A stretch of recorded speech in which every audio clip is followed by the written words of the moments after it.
नमस्कार दोस्तों, मैं डॉक्टर विकास चौधरी, इलेक्ट्रो होम्योपैथी प्रैक्टिशनर। आज आप सभी के बीच में मैं बात करने वाला हूं H2 के बारे में, यानी स्कोरोफ्लोसो 2।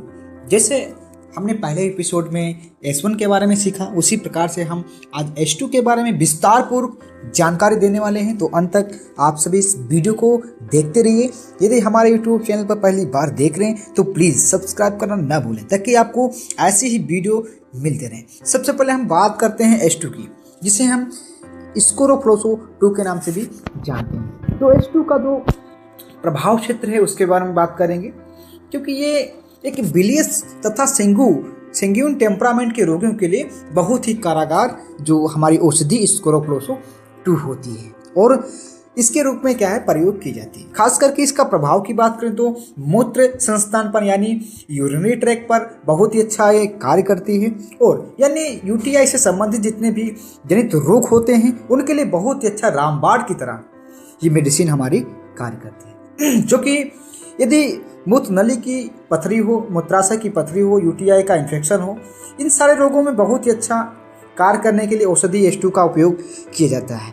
S1 लाभ के बजाय हानि पहुंचाता है, तो उन रोगियों के लिए आप H2 का प्रयोग वहां पर कर सकते हैं। बहुत ही अच्छी रिस्पांस मिलेंगे। आपने ये तो इसके बारे में पढ़ा ही होगा कि ये गायनी की सबसे अच्छी मेडिसिन है, यानी जितने भी गायनी डिसीज होती हैं, लेडीज रोगियों की जितनी भी बीमारियां होती हैं, उनमें ये बहुत ही अच्छा कार्य करने के लिए मानी जाती है। लेकिन आज हम और भी अन्य डिसीज के बारे में जानेंगे कि किन किन बीमारियों में ये काम करती है। तो जेनाइटस के लिए यदि पीसीओडीज की दिक्कत है, ओवरियन की सिस्ट है, किसी प्रकार की यानी दिक्कत रहती है, एमनोरिया की दिक्कत रहती है, बैक पेन रहता है, कमर दर्द की समस्या रहती है, किडनी स्टोन रहता है इसलिए उसको पेन रहता है, तो उस कंडीशंस पे भी इसका उपयोग कर सकते हैं। और पीसीओडीज पेल्विक सिस्टिस ओरियन डिसीज यदि रहता है तो उसमें यूज कर सकते हैं। किसी व्यक्ति का थायराइड बढ़ा हुआ है, हार्मोनल इम्बेलेंस से डिसऑर्डर है, उसमें भी इसका यूज़ कर सकते हैं। मेल हो या फीमेल हो, दोनों में इसका यूज़ कर सकते हैं, लेकिन हम खास करके फीमेल में इसका यूज अधिकतर करते हैं। और यदि किसी प्रकार की जेनाइटल ऑर्गन्स में दिक्कत रहती है, जेनाइटल ऑर्गन्स का ठीक से वर्क ना करना, डेवलपमेंट ना होना, उस कंडीशंस में, उस स्थिति में इसका यूज हम कर सकते हैं।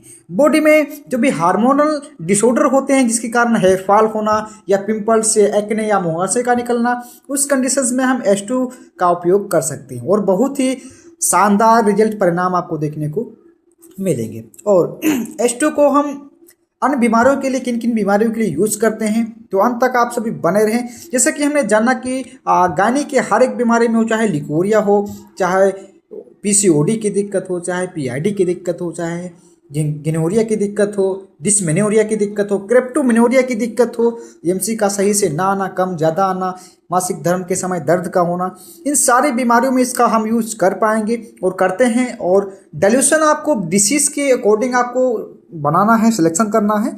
तो अन्य बीमारियों में हम अब जान लेते हैं कि लिम्फ या बिलियस को किस प्रकार से हमारी ये औषधि कार्य करती है और किन किन डिसीजों पर अच्छा इसका रिस्पॉन्स रहता है। तो इस औषधि का हम उपयोग जो है बात करें तो इंडाइजेशन में कर सकते हैं। किसी व्यक्ति को ऐसा लगता है कि खाना खाने के बाद ही उसको पेट भर जाता है, उसको भूख की इच्छा नहीं रहती है, लेकिन उसको भूख थोड़ी देर बाद लग जाती है, तो ऐसी कंडीशंस में H2 का उपयोग कर सकते हैं, क्योंकि इसमें लाइकोपोडियम का यूज किया गया है।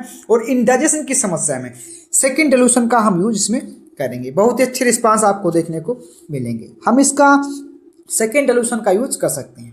यदि किसी व्यक्ति को यूट्रस की किसी प्रकार की समस्या हो, चाहे हाइपोप्लास्टिक यूट्रस हो, चाहे इनलार्जमेंट यूट्रस हो, या बल्कि यूट्रस की समस्या आदि में इसका उपयोग कर सकते हैं। और यदि किसी फीमेल्स को इनफर्टिलिटी की दिक्कत है, बांझपन की समस्या है, तो उसमें भी इसका उपयोग हम कर सकते हैं, क्योंकि हमको गायनेकोलॉजिस्ट यही सजेशन करते हैं कि आपको हर्बल मेडिसिन लेनी पड़ेगी, तभी ये दिक्कतें, ये समस्याएं जा सकती हैं। तो सबसे अच्छी स्कोरोफ्लोसो 2 मेडिसिन है। आप निकट अपने इलेक्ट्रो होम्योपैथी चिकित्सक से संपर्क कर ये दवाओं को प्राप्त कर सकते हैं। यदि किसी व्यक्ति को अन्य जेनाइटल ऑर्गन संबंधी प्रॉब्लम से, मेल्स के लिए मैं अगले वीडियो में S3 के बारे में जब चर्चा करूंगा, तो उस वीडियो को आप सभी जरूर देखिएगा।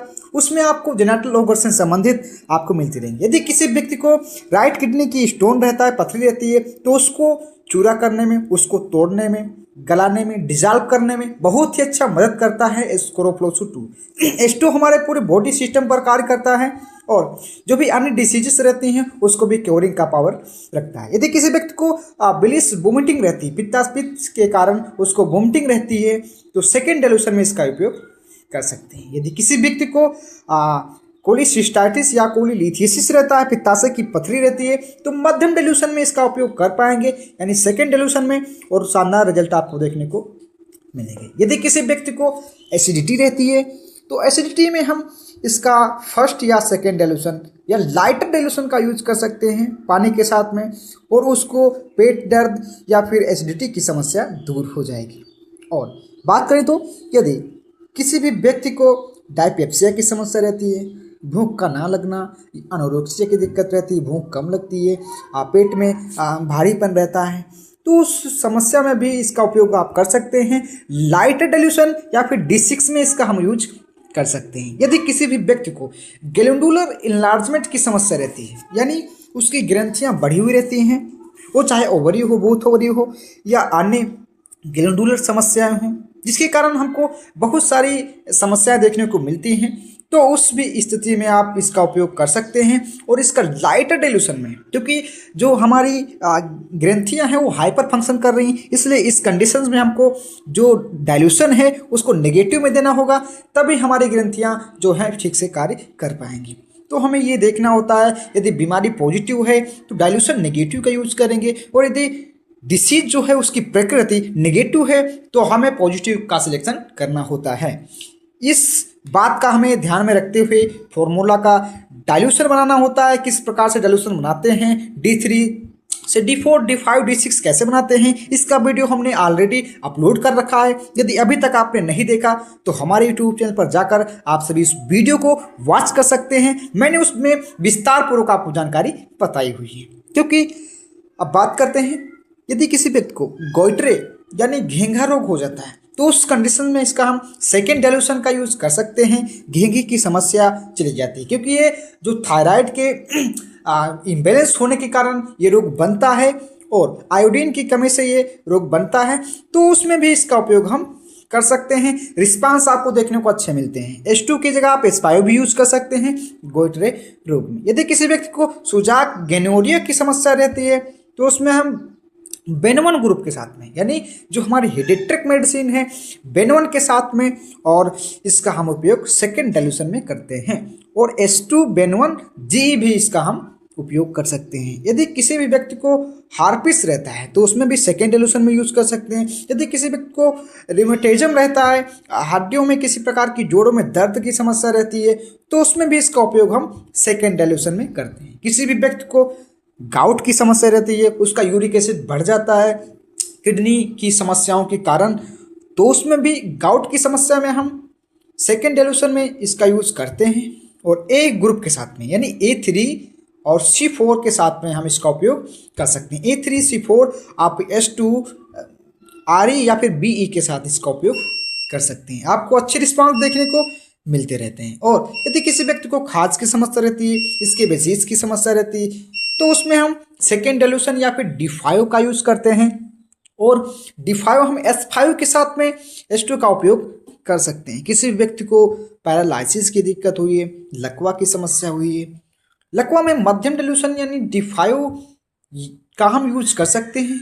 यदि लगता है कि बॉडी फंक्शन हाइपर है या हाइपो है, तो उसमें हम फर्स्ट डाइल्यूशन का भी यूज कर सकते हैं। फर्स्ट डाइल्यूशन का आप यूज भी कर सकते हैं, किसी प्रकार की कोई समस्याएं नहीं होती हैं। लकवा की कंडीशन में हम आरी का भी प्रयोग कर सकते हैं, क्योंकि ब्लड फ्लो का कम होता है, ब्लड सर्कुलेशन कम होता है, जिसके कारण बॉडी फंक्शन ठीक से नहीं कर पाती है। तो उस कंडीशन में हम रेड इलेक्ट्रिसिटी का भी यूज कर सकते हैं। यदि उसका बीपी डाउन रहता है तो हम बी का प्रयोग करेंगे, यदि हाइपर रहता है तो हम डब्ल्यू या फिर जी का प्रयोग कर सकते हैं।